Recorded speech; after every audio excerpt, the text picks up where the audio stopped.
바뀌지 않는다면 어떻게 될 거라고 보세요? 만약 국민의힘이 막 당선이 된다 그러면 민주당이 당선됐을 때보다 그나마 양극화는 좀 나을 거야. 해소될 거야. 서울에 1급지들 되게 많이 올랐고 그 다음에 2급지가 좀 더 올랐고 3급지, 4급지, 5급지 내려올수록 많이 못 올랐잖아. 그래서 어느 정도 3급지, 4급지까지 갭 메우기는 어느 정도 더 진행이 될 거야.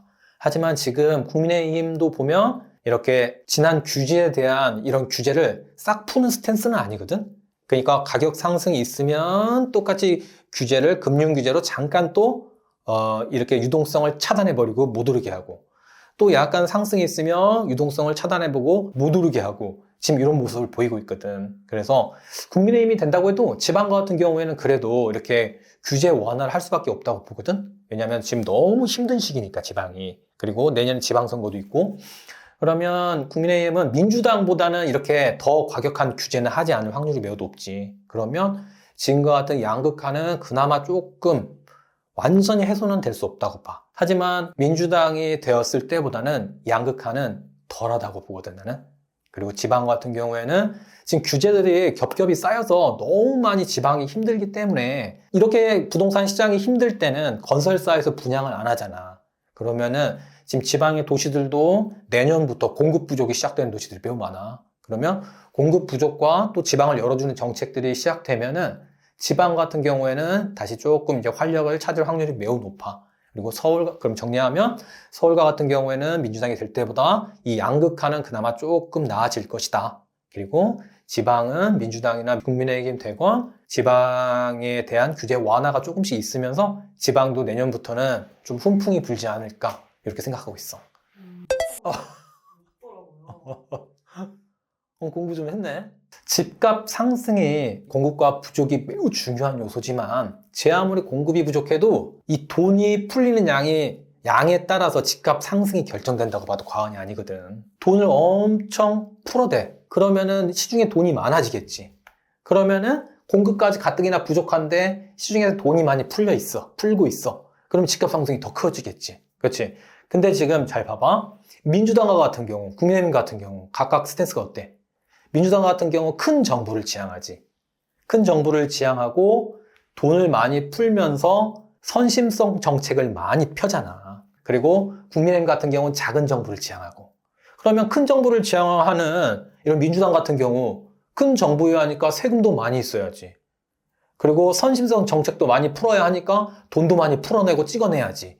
그렇지. 그러면은 시중에 돈이 어떤 때 많이 풀리겠어? 파란당이 집권할 때 많이 풀리잖아.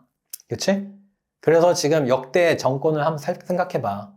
우리 지금 예전 과거에 이 민주당이 집권을 했을 때 집값 상승률, 국민의힘 쪽이 집권했을 때 집값 상승률을 비교해보면 몇 배씩은 차이 날 거야, 집값 상승이. 이재명 대표가 되는 정부도 분명히 지금보다 더 큰 정부를 지향하고 우리 지금 서민 25만 원씩 전 국민 다 나눠준다고 하잖아. 25만 원씩 전 국민 나눠주면 얼마인지 알아? 11조야, 11조. 11조. 그렇지? 그러면은 큰 정부도 지향하고 세금도 많이 걷어야 하니 돈도 많이 풀 것이고 그렇기 때문에 집값 상승은 항상 민주당 정권이 잡을 때 상승률이 더 컸다. 그러면 또 이게 궁금할 거야 아마. 그러면은 다주택자나 집 가진 사람한테는 좋은 거 아니에요? 이게 궁금하지. 그렇지? 근데 집값이 올라봤자 뭘 해야 한다? 세금으로 다 토해내야 한다. 집값 자체로 봤을 때 집이 많이 올라도 집 가진 사람 입장에서 또는 다주택자 입장에서 힘들고 집값이 많이 오르니까 무주택자도 힘들고 이런 상황이 펼쳐지는 거야.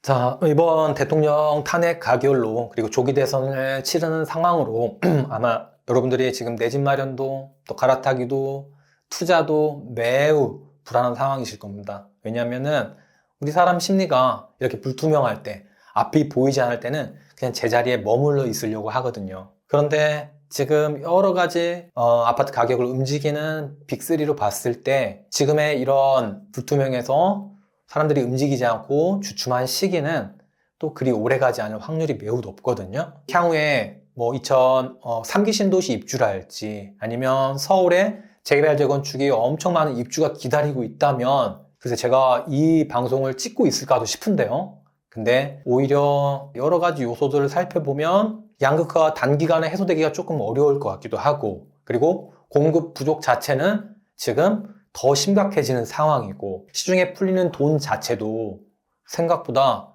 더 많이 풀어질 확률이 매우 높은 상황입니다. 그래서 오히려 이렇게 지금 불투명한 상황에 사람들이 움직이려도 하지 않을 때 이럴 때 조금 더 부단히 다니시면 어떨까 싶습니다. 지금 같은 시기에 오히려 조금 부단히 다니시면서 가격이 조정되는 물건들 또는 이번에 토어제로 지정되면서 이렇게 뭐 강남 2구는 모르겠지만 저희 송파구의 한강벨트 라인들은 생각보다 꽤 많은 조정을 받고 있거든요. 마포랄지 강동의 이런 1군급 아파트들이 바로 가격이 그 아래 형성되어 있습니다. 그래서 이 한강벨트 라인들에 이렇게 지금 잠깐 주춤한 가격이 급지가 떨어지는 아파트들이 하방을 지지하고 있기 때문에 더 큰 급락은 조금 어렵지 않을까 싶거든요.